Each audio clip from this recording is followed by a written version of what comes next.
Jewish Insights with Justin Pines on JBS is made possible in part by the clubs at Pearl River, New York, luxury rental communities for ages 55 and better, now leasing Phase 3 at the Reserve, and the B.L. Manger Foundation.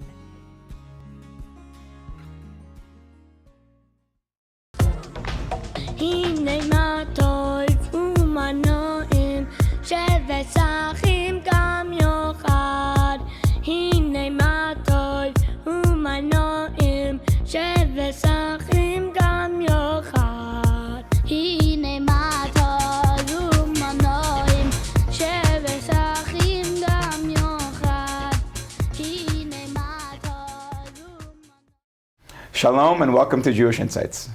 My guest this evening is one of the most engaging and inspirational voices in contemporary Jewish life, Rabbi Mark Wildes, the founder and director of the Manhattan Jewish Experience, known as MJE, a social, educational, and spiritual events organization in New York City and now also in Tel Aviv. In a time when most young adults are busy with building their careers and struggling to find community, MJE draws more than 20,000 attendees each year to Shabbat dinners, classes, special events, retreats, and trips to Israel. In this challenging global climate where we find ourselves, in a time of rising anti-Semitism and a renewed reckoning with what it means to be Jewish, Rabbi Wildes has written a vital new book. The title alone encapsulates its timely mission. The Jewish Experience, Discovering the Soul of Jewish Thought and Practice. This book is born from a crucial insight which Rabbi Wildes summarizes brilliantly. We don't pursue Judaism to fight anti-Semitism, we fight anti-Semitism so we can pursue our Judaism. It is a call for a shift in focus, away from merely reacting to threats and towards actively knowing, understanding, and embracing the deep spiritual and philosophical core of Jewish life. This book serves as a roadmap into 6 fundamental areas of Jewish existence, which hopefully we'll all discuss now: God, Torah, prayer, compassion, Shabbat, and Tikkun Olam. In the next hour, we will discuss what Judaism is truly fighting for, and how we can all deepen our commitment to a faith that is both ancient and vibrantly alive, and how Rabbi Wildes has embodied that in his service. Rabbi Wildes, thanks for joining us. It's an honor and a pleasure. It's a long time. I have my memories myself of being one of those young adults on the Upper West Side, coming to your events, Simchat Torah, and coming on Shabbat and making friends. And actually, preparing for this interview was a great occasion for me to reach out to some of them to remind and discuss and prepare for the interview. So it's good to be with you again. Thanks for having me. All right, so before we get into the book, which is amazing, it really, I think, lays out both, I would say, the soul and the structure of what Judaism is, which is so important right now. I want to talk about how you became you. Let's just start with that. I know you're also a former lawyer like myself. Just, what's the story of how do you go from someone on one path to someone who's, doing the work you're doing? Yeah, we should have a support group for recovering attorneys. Right, exactly. So I was on that path, and I don't think I got to practice as long as you did, right. But I got bitten pretty early on in my legal career with Jewish outreach. I was in rabbinical school at YU, Yeshiva University, and you have to do this apprenticeship, an internship, which I wasn't going to do. That's for the people really becoming rabbis. And somebody convinced me, just get the degree, you're almost there. Mm-hmm. So to do that, I started a beginner service in Forest Hills, Queens, where I'm from, and I don't know. The law was okay, it was fine, but this was really exciting. And I somehow felt like the Jewish world could do without one more Jewish attorney. Right. I don't know if this was your experience, but... no, I can relate to that. I think for me it was a lot. I had my friends were going to Google and Goldman Sachs and Paul Weiss, and I felt like no one was going into, as my Rebbe says, the Klei Kodesh, the idea of going into doing full-time Jewish service. Yeah. And so you stood out in that way. And I heard Birdie told me also that your mom used to send you out to invite people for Shabbos lunch. Do you want to share that with us also? So my mother, blessed memory, was a very social person. She also felt very comfortable in our very yucky shul in Forest Hills. Uh-huh. And when she would spot somebody without a talit on, which is probably the reason this custom developed this way, uh-huh. She'd send my brother or myself over to this complete stranger and make sure we invited him for lunch. And that just became a just normal... to translate that's when you say without a talit, not like a 10-year-old, you're saying an adult who's not married. Yeah. Like a young adult. Adult male who's not married and hasn't gotten a talit yet. Yeah. And a single guy. Yeah. And that was our job, to bring him home. and to make them feel comfortable and welcomed.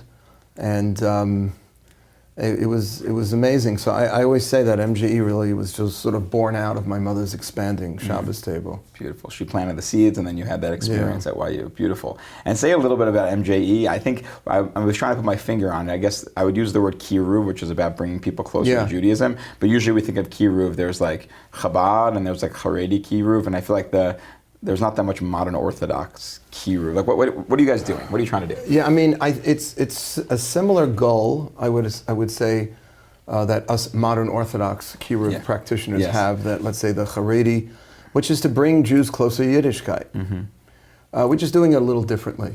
Not necessarily the programs, but the approach and who's teaching. I drank the Kool-Aid when I went to YU. I believe in Torah Umada, and that a more perfected Jew is one that is not only engaged in Torah, but is also celebrating some other form of wisdom and learning how to reconcile it, negotiate it with Torah. I just love that. And also Israel, religious Zionism is a big part of my life as a Jew. And I have a son in the army now in Israel, and I have another son who made Aliyah, and I'm very proud of them for doing that, and I wanted that to be part of the kiruv. I want less affiliated Jews to know that Israel and Zionism, I think, is part of Torah, is part of Judaism. And so I would say those are the two main distinguishing factors between, I guess, our brand of kiruv, the embracing of other people's professions and disciplines and humanities, even if they're not Torah per se, but to find the holy sparks in them. And then at the same time, really embracing the modern state of Israel as either, like Rav Kook believed, Atchalta de Geula, the beginning of the redemption, some sort of pre-messianic state, or as Rabbi Soloveitchik articulated, really an expression of God in modern times, the miracle of Israel. Beautiful. All right, so I want to play again in this space a little bit longer. So, what does it mean? You mentioned you started in Forest Hills doing an outreach minyan, and then you have MJE. How does one do that, right? All of a sudden decides, like, I want to help more people connect to Judaism in an authentic way. What do you do, right? Like, you serve alcohol? Like, what's the angle to get people in the door, and what's like the philosophy behind it? Tell me a little bit. Yeah. I mean, I think there is one program that every Jew in the world can do themselves, without an organization, without a 501c3 status. And that is inviting a fellow Jew over for Shabbat. Rabbi Riskin, he should live and be well, once said, he's one of my teachers. Sure. He said that for the price of a chicken, you can save a Jew. Wow. And it's true. The most sophisticated and elaborate outreach class, educational, social, spiritual, nothing compares to sitting down with just a nice family on Shabbos, singing some songs, hearing some words of Torah. And today, it is not as simple, MG caters to 20s and 30s. A lot of our students, they're amazing, well-educated, just solid citizens, but didn't necessarily grow up in a home where they had dinner together as a family. Right. And that's like a chiddush. That's like a new thing. And people just love it. It's just natural, and it sort of sells itself. So that's where I would start. Right, and I'm just like objectively reflecting, I guess I would say, which is that, and I don't want to paint swaths of modern Orthodox Judaism at all, but I find that often in modern Orthodox communities, you have like the community. So it's more about like inviting the person who like might not get invited to a meal, or or I owe this person a meal because they were at our house. But the idea of kind of looking beyond the walls of people that are already plugged in to find new people, maybe I'm wrong. Maybe people are doing a ton of that, and I don't know. But I don't see that happening so much. No, I don't see it happening either. Right. It has to be programmed. Right. It has to be sort of planned spontaneity. Right. My wife spends hours every week not only inviting people to our home. We have 15, 20 people every Shabbos. But the idea of like another half a dozen to dozen families on the west side having 2 or 3 people themselves. And that's a game changer for people. Right. Because then you're not only exposing them to Shabbat, you're exposing them to this beautiful family. Right. And I would also say that it's probably more important for the family than it is for the beginner that's being invited. I would love to believe that my kids turned out in the way that I'm so proud they have, because of my influence. It's probably primarily my wife's, and the fact that they sat at a Shabbos table with 15 to 20 curious, well-educated, not terribly learned or committed Jews, and that really helped shape. I think this should be mass produced in the broader community. Right.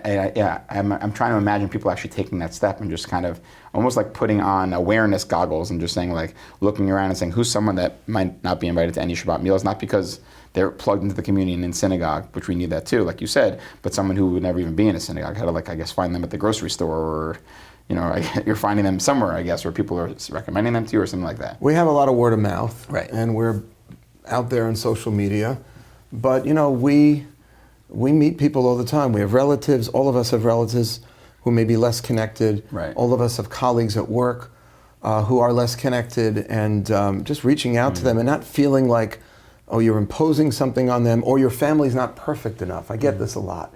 Like, you know, we don't want to have, because I don't want them to see me, you know, my kids yelling and screaming at each other. Because what it does, it puts the kids on better behavior. Right. They have to kind of, like, the lashon hara, the slander gets toned down a little.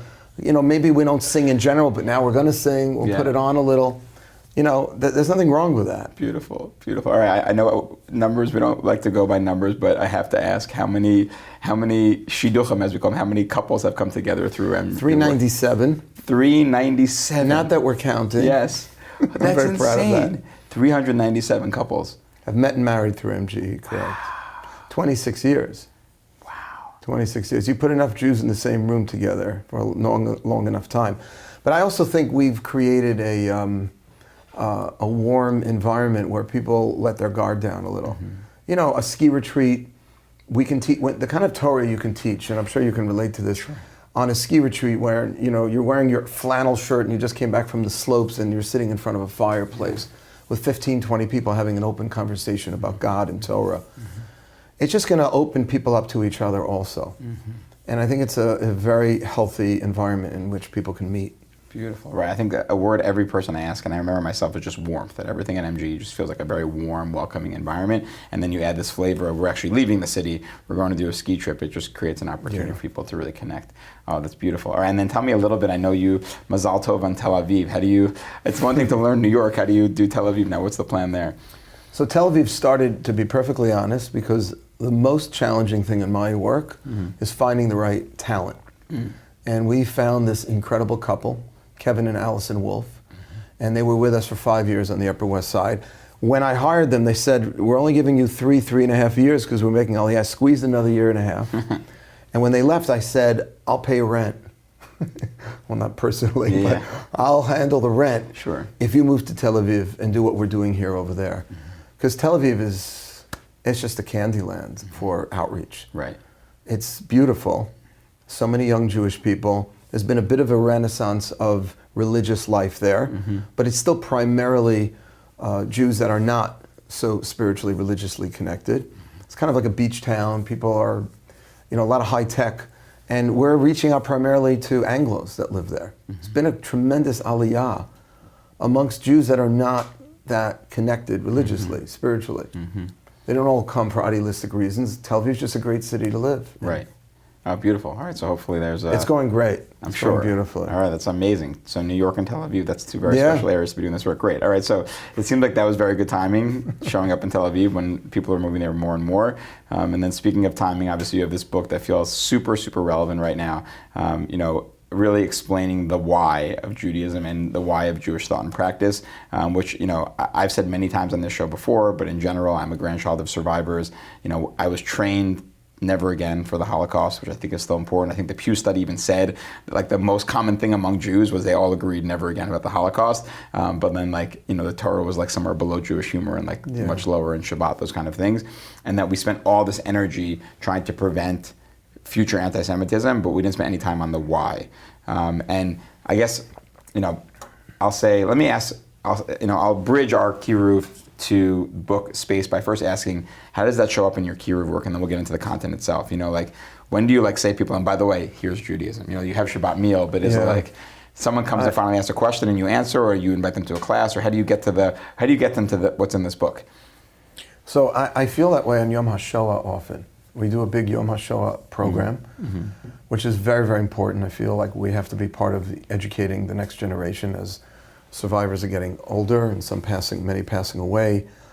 But we get so many more than the next week is Yom Ha'atzmaut. Why are we getting more people commemorating the Shoah than we are commemorating the modern state of Israel, which is alive and well? So and I had the same thing on Yom Kippur for years and years and years, and Yom Kippur is tomorrow, okay? And we're sold out already. Yeah.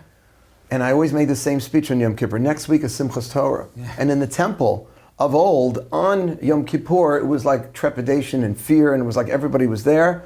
But the next week, Simchas Beis HaShoeva, one of the most lively and exciting, fun events. Yeah.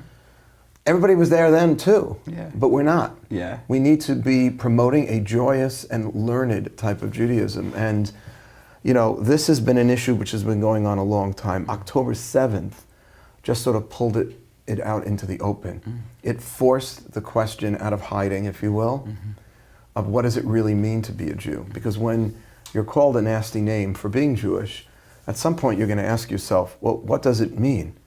Other than the fact that I belong to some other ethnicity. Everybody knows there's a religious component.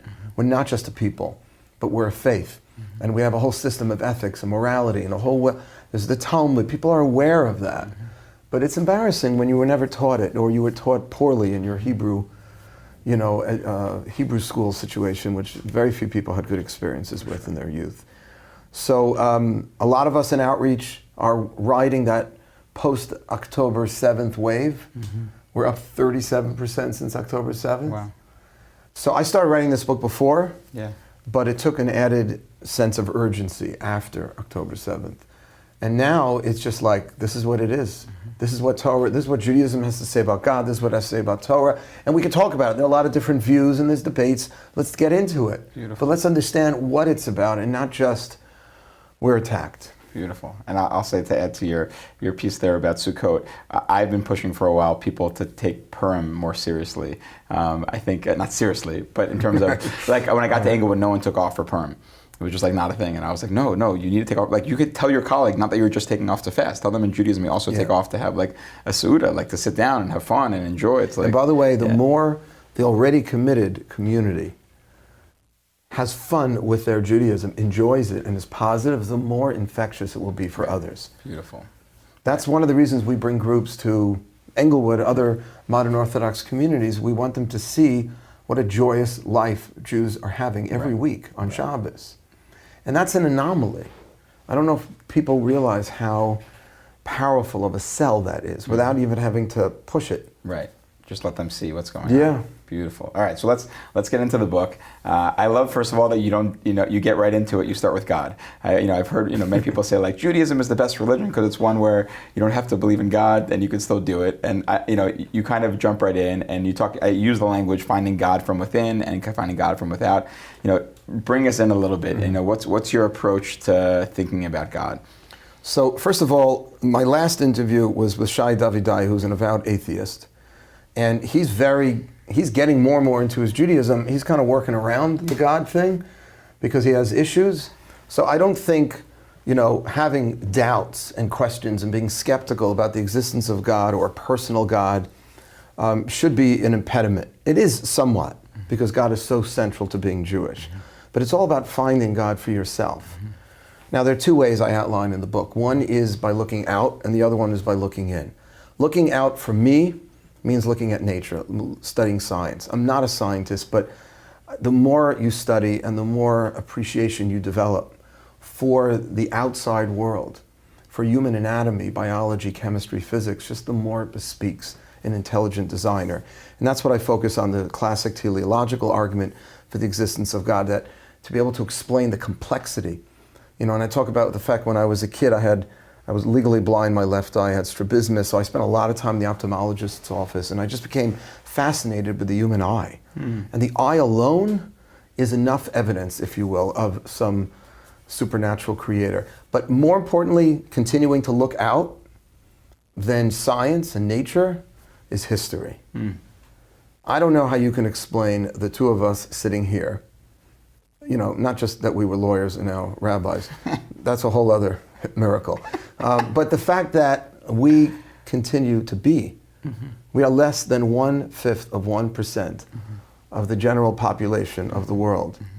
and we have lived amongst majority cultures, and we've come really close to culturally assimilating or being physically annihilated. And neither has happened. And you could explain this event with this event with that, but if you pull the lens back, you have to be very cynical, in my opinion, to not be able to see some sort of guiding force that's ensuring that the Jewish people continue to survive. So those two, I wouldn't call them evidence. It's not proof in the legal sense. You know, I wouldn't bring that into a court of law per se, but I think what I'm trying to demonstrate is that it makes more sense to believe in God than not. It's a 51% rule. Right. That's the way we make decisions in life. Right. They're data points that point in a direction. Big data Yeah, points. no one makes decisions based on absolute, you know, we don't have that. The other part is really looking in. And this has been, I would say, the last 8 and 9 years of my life personally. And I know based on a lot of the teachings that you've been sharing, you'll appreciate this, but I've taken a little of a deeper dive into the more Kabbalistic areas of Torah and Hasidic thought, and there's just something within that we need to explore and look at. And it's the only thing that helps me understand how someone with little or no spiritual training naturally intuits that there's something more to themselves than simply a body. Most people sense that we are more than our physical beings and that we have something else. And the question is, how can we tap into that? And I think that's what the Torah is for as well. So these are two different ways of sort of finding God, by looking, you know, out externally and then looking within. And you know, when I asked my wife, who did not start out as in the observant religious community, she came from a very affiliated conservative family, very, very proud of her Judaism. But when she took a deep dive into religious life, I asked her why. You know, like, came from a nice family, her career was well on her way, she was very popular, she didn't need this, you know. And she looked back at me, and I remember, and she said, you know, I just can't believe this is it. And I have a very pleasant life. And everything is fine. There's no crisis. People think everyone turns to God and religion, the opiate of the masses, you know, when there's something that's wrong. There was nothing wrong in her life. Everything was fine. But there wasn't the depth. There's got to be more to life, she said. That was our tagline for many years. Oh, yeah. There has to be more to life. Beautiful. Yeah. I love that. And one more thing on a question on the God part. I know you use the language of the distinction between, if I get this right, believing in God versus knowing God. Is that how you call it? Or knowing there is a God? Can you say a little bit about that also? Like, you know, I think you said Rambam says well, the Rambam, to know God. The Rambam really wants us to know God. And the Rambam famously writes elsewhere that al pi hadea tehei ahava, based on the knowledge will be your love. The idea of just loving a being you know little or nothing about. Now, we can't really, in the Kabbalists, get into this know God per se, but Hashem does give us this beautiful Torah that we have, and He gives us science, and He gives us history, He gives us clues and ways, and the more we develop a knowledge around and about God, the more we'll be able to have a relationship with Him. Judaism is not one of those faith systems that says we can just love without it being based on something more substantive and knowledgeable. And that's why we're the people of the book, and that's why we study and write so much, because we believe in wisdom.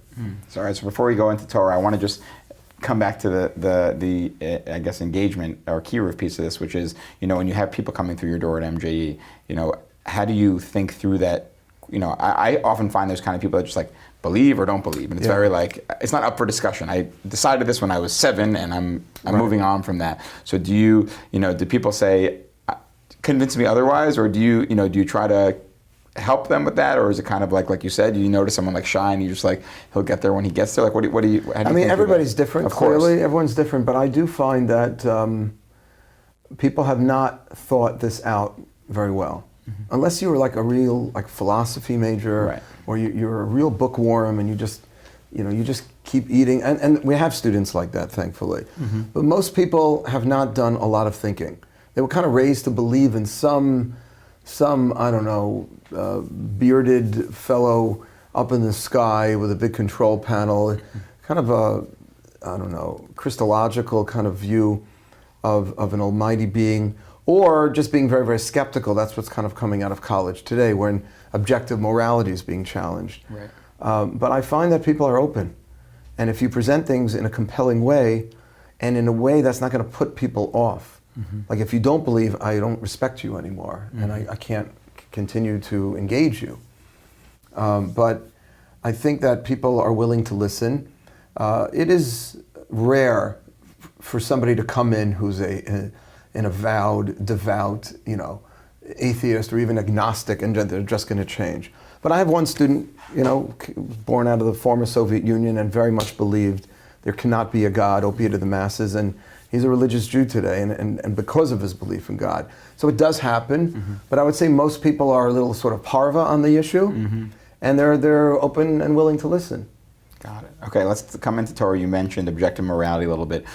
I think in the book you talk about that's kind of like the next thing that comes. Once you believe in a God, then you believe there's got to be some sort of objective morality in the world, and Torah kind of lays that out for you. Say a little bit about that. Yeah, I don't talk. So I have an article in there that says, can you be good without God? It's based on a article that one of my teachers, Rabbi Dr. Norman Lamb of blessed memory. And he said it's possible to be good without God. We all know good people, of course, who don't believe in God. But he said it's like a flower that's been cut off from its root. It's eventually going to wither and die. And I think we're starting to see some of that. Because there needs to be something beyond us, beyond what you and I consider to be right and wrong. And we're seeing this on the political front, we're seeing this in the field of psychology today, where our feelings are now dictating our beliefs. It's not based on what we, through reason or through philosophy or through other forms of wisdom, are arriving at truths. It's really what makes us feel good. And that's why, most people who interview, the questions are not what you think. It's like, how do you feel about this? And that's always more interesting anyway. But I think that we do need, and Judaism for sure subscribes to an objective morality, that certain things are good and certain things are not. And I think we need to bring that back a little. And I think young people are open to that. Beautiful. Yeah, I have a hot take that Judaism is about the search for truth. And you could argue that Torah is the word truth, or God is the word truth, and that anti-Semitism, the rise of anti-Semitism, coincides with anti-truth. And that as you see anti-truth growing, anti-Semitism grows as well. And we're moving into a society right now that really feels like truth has become totally irrelevant. There's no search for truth. It's kind of just like, this is my feeling, and that's what we do. And, and the facts don't have to bear your feelings out anymore. Right. Yeah. It's an incredible thing, and I think your take on anti-Semitism is probably the most poignant example of this today. Just lies being repeated. I mean, we never thought we would hear this again. Hitler proved that if you repeat a lie enough times, it will be accepted as truth, and we're seeing that again. Right. It's not the search for truth, or it's certainly not a search for absolute truth. This idea of relativism, and you're obviously encountering kids coming out of college, and you're seeing that as well. Yeah, because a subjective or objective morality is just being decimated on college campus. People simply don't subscribe to it anymore. And I just think the response to that has to be to just push back. Because there are, I did a little reaction video on a young Jewish man who was marching at a pro-Hamas rally. And there's some Chabad guy runs starts putting tefillin on the guy. And I gave it like a thumbs up, like for the Chabad guy. And somebody was very critical, and they said, why are you giving a thumbs up? That guy doesn't deserve to wear a pair of tefillin. He's marching, and I wrote back to him, this was all on Instagram, I said, if anyone could use a pair of tefillin, it's that kid, that 20-year-old who's marching, because like all of us, we're all products of our environment, and he's been taught, and he unfortunately has sort of gotten sucked into this. But we were going to give up on that guy? I'm not giving up on that guy. That individual should be brought around and have spoken with, and maybe we'll be able to turn him around, maybe we won't. But to give up on all of those young people whose minds have been corrupted, maybe call me an idealist, but I think that's a mistake. Wow, I love that take. That's so beautiful. I think I remember seeing that exchange, and it's thought-provoking, because I think one of the conversations after October 7th was like, are there red lines in the Jewish community now, right? We talked offline before about it used to be, whether you have a mechitza was a big thing to people. Now it's more like, who do you let in? Yeah. See, I changed on that. Shai Davidai asked me that question. He says, is there anyone you would not allow into MJE? And Jewish. And I said, anyone who's aiding and abetting our enemies.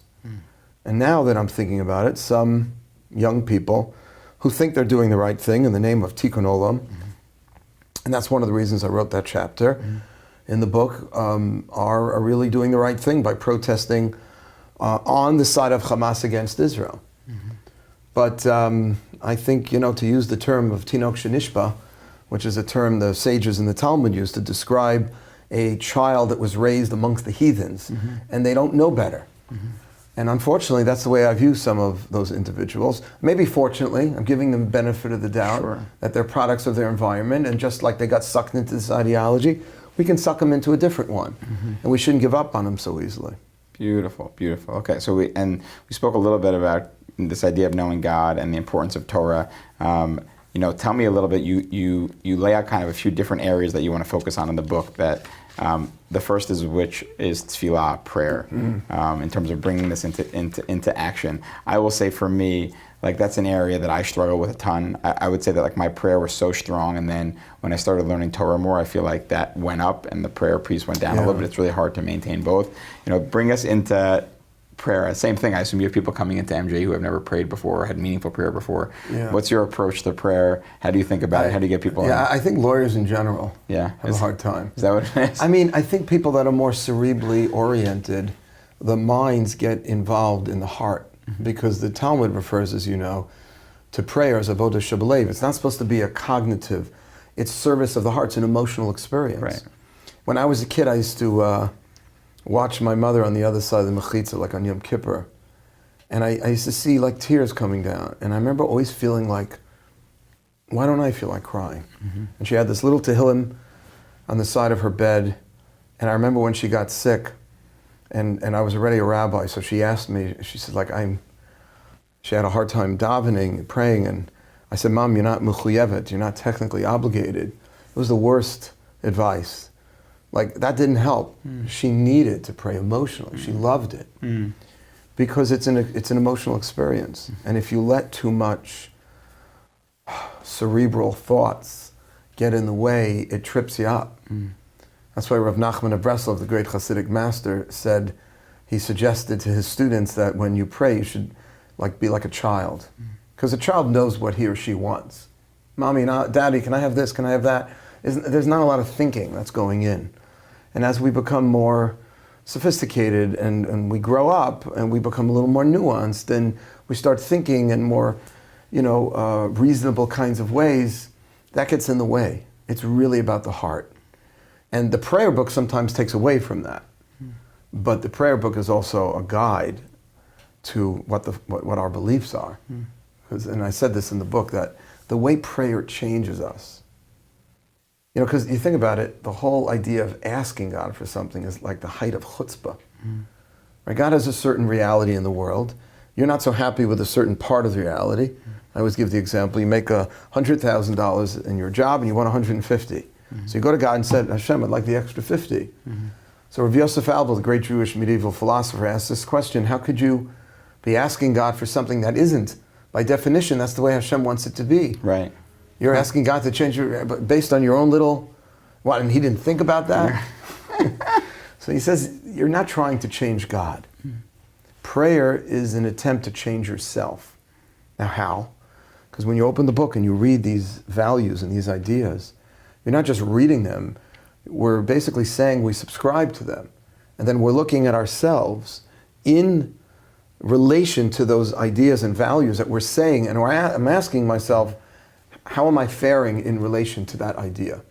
That's why it's the word lehitpalel, which means to pray, from the Hebrew root pilel, judge, because we're judging, it's a reflexive on ourselves, we're judging ourselves.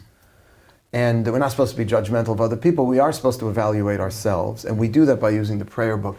But it's supposed to be a very personal experience. And that's why I encourage people to also insert their own personal petitions, their own prayers, and allow the words to change you. by thinking about these ideas and then reflecting on how am I doing in relation to that. Beautiful, beautiful. And tell me, a little bit, some people kind of think like prayer is just like, can be just contemplation sometimes. How is it different from Eastern?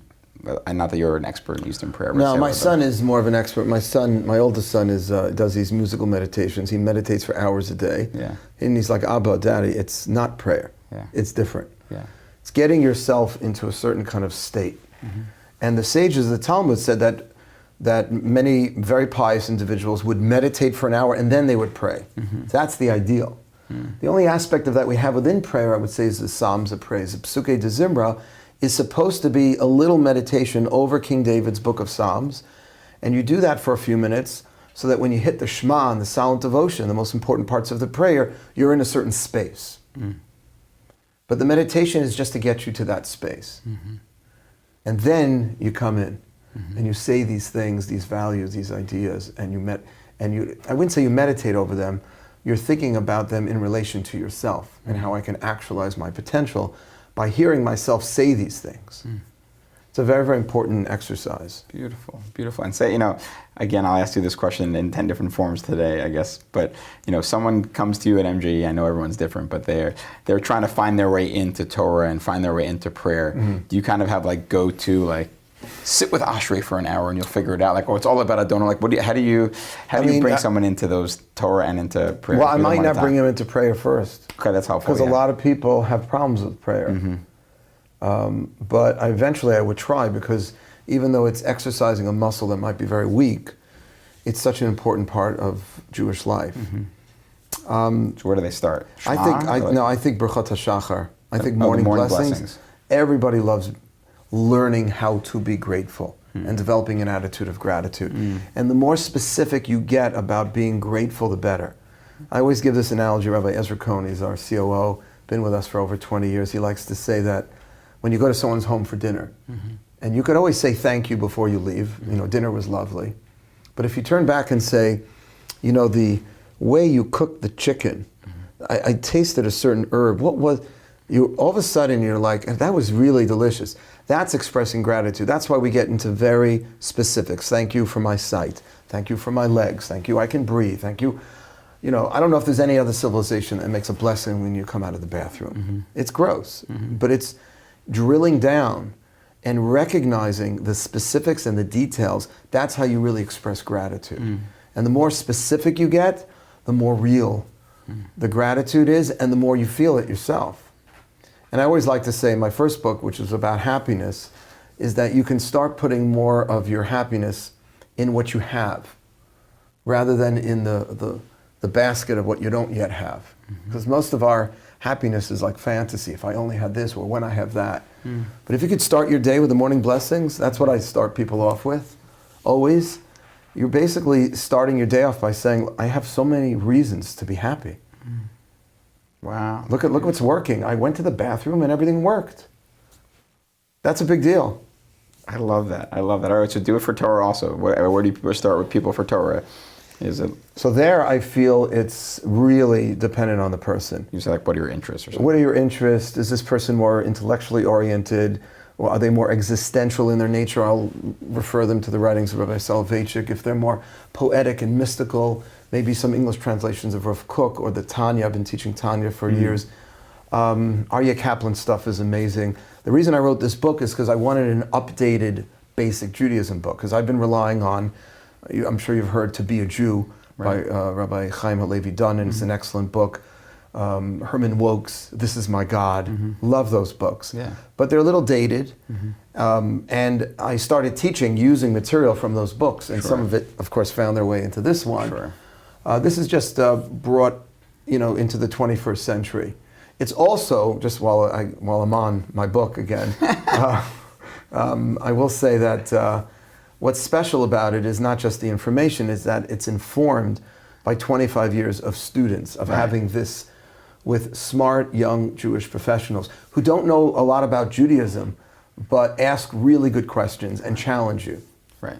And I am more around parents of young children in terms of where I'm often teaching these days, and I find the level of hunger there is over the top. People are kind of just like, they want their kids to know, they want to know themselves, they don't have access, they don't have a way in. It's just like really, there's a lot of people, especially on October 7th, that are like thirsty, they're starving for this kind of content now. That's why it's so important. All right, so you gave us a little on prayer, a little bit on Torah.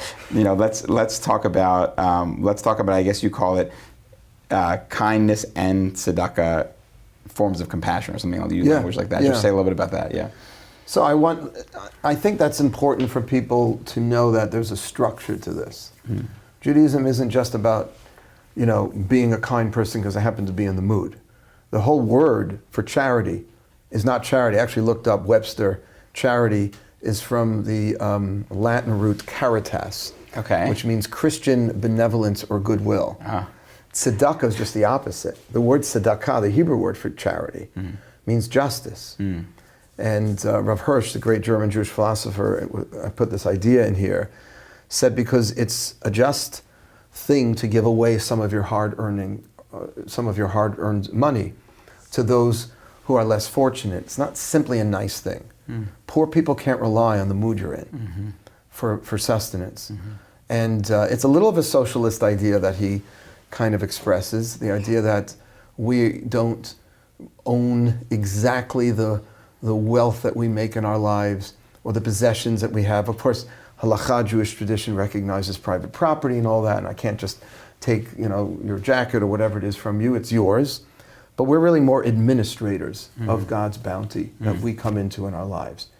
And therefore we have to make sure that it's getting administrated properly. And some of it is making it into the hands of those who are less fortunate.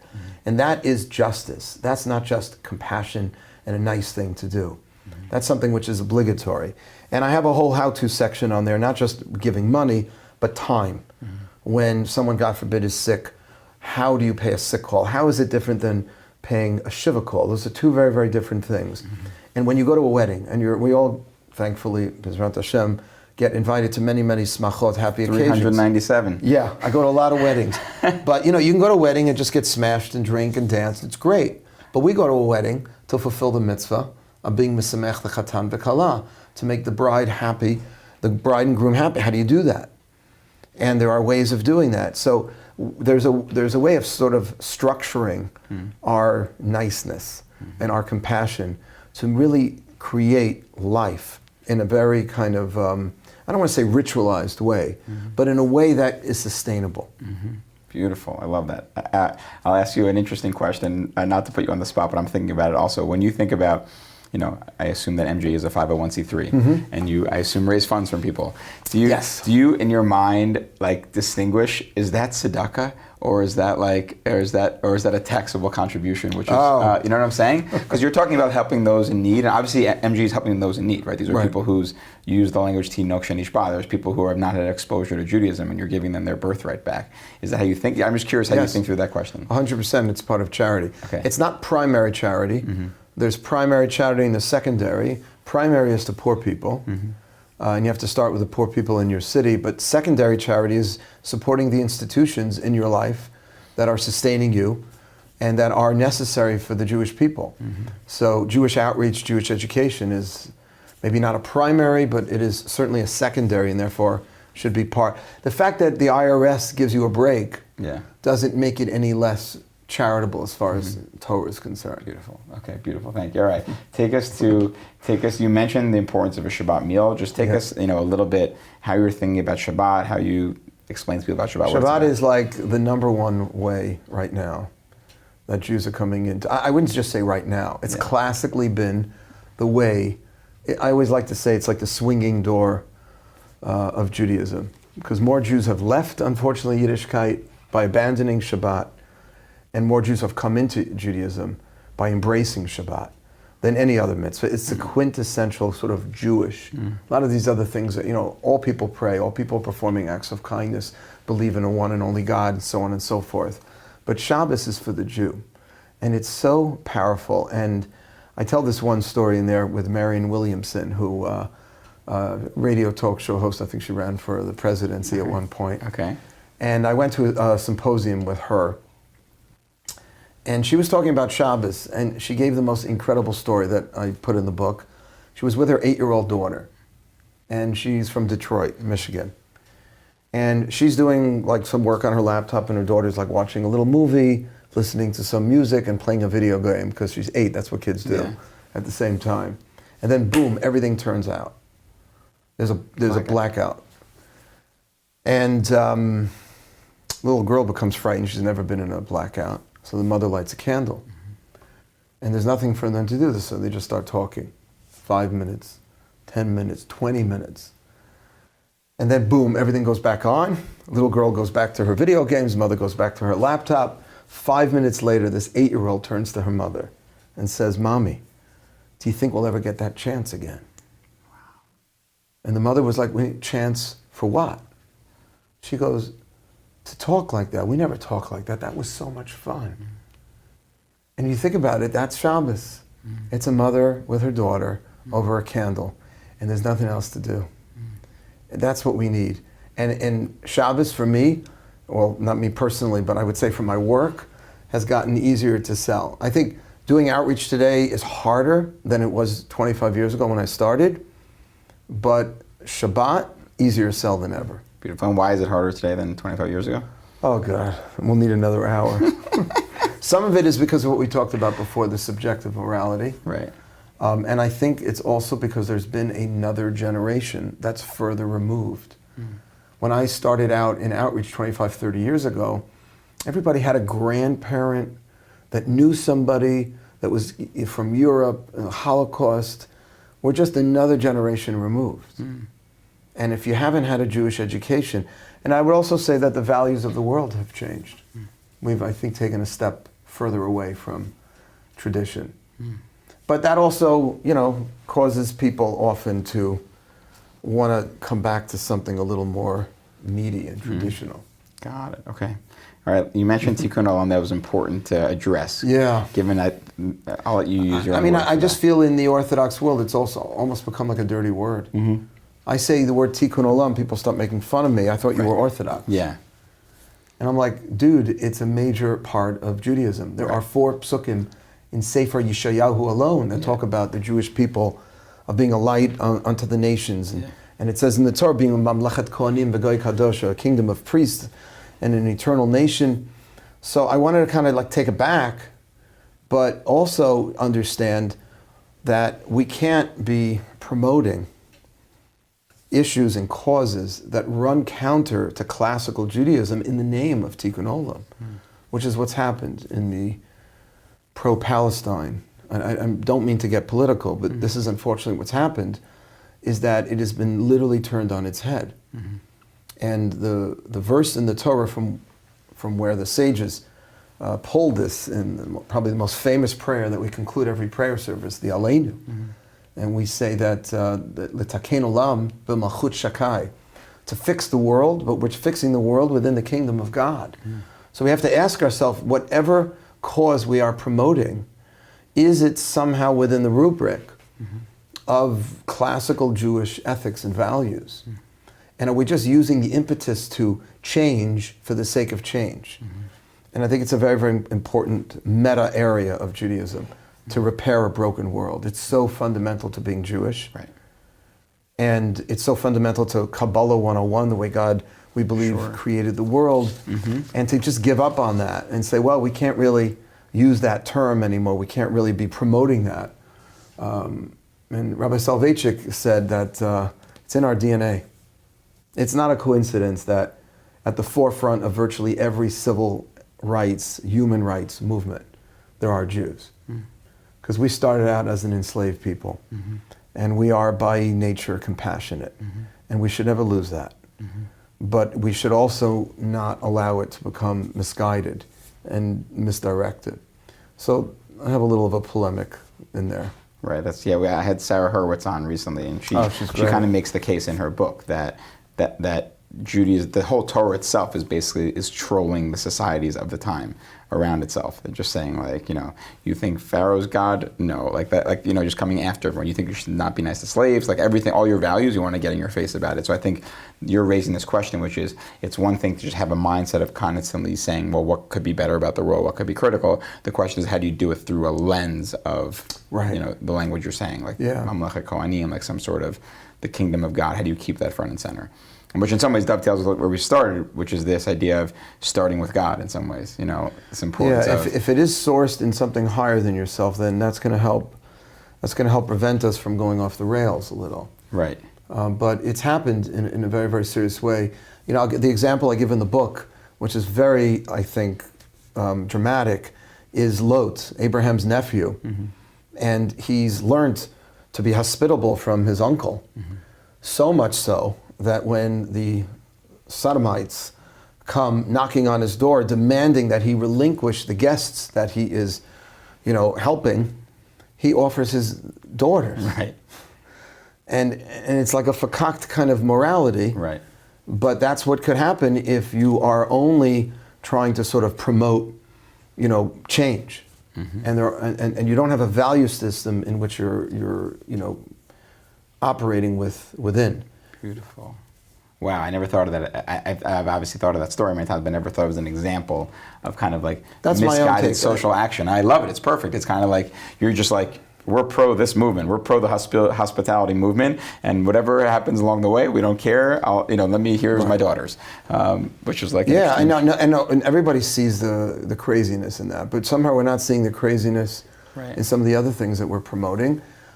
Sometimes it's gray. It's not so simple, and you have to, if the Torah is against a certain kind of practice, and we're using Tikkun Olam to promote that practice. We have to pull the lens back a little and say, wait, let's look at this. Mm-hmm. Mm-hmm. All right, so, last couple of things I want to ask you. You've talked about, you have two things here that we talked about: Kiruv, the actual outreach work you do, and then also like structure of Judaism. A lot of the conversations these days, and we haven't talked about this in advance, is AI, artificial intelligence. And we might get at a point in time where I just ask my phone, teach me Judaism, right? I ask my phone, how should I pray? All those kinds of things. What's your thoughts on that? Like, is that good? Is that bad? Does that need to be alongside something else? It 100% needs to be alongside something else. First of all, AI is often incorrect, and I've been using it, and I think I love it. But let's assume, give it 20 years, we'll be at a point where you could talk to Rambam, and Rambam could tell you everything that Rambam thought at the time and be able to answer your questions. So I think that as humans, if computers become our mentors, we're going to become very different kinds of humans. We will lose the humanity, and it doesn't matter how well a computer or a bot can mimic, sounding human. Okay. It can know more Torah than any human. And of course, it by definition has to. You can have all the rabbis bunched up and then some, but they will still never have the humanity of any one of those great teachers and mentors. They'll also never have a soul. I gave a class called AI and the Soul, and I go through about 6 or 7 classic definitions of what the human soul is according to the great sages. And a couple of them, particularly the Kabbalistic ones, like the Balatanians and such, there's no computer that can ever become that. And once we lose that, we lose our true, I don't just mean intellectual, but our actual connection to God.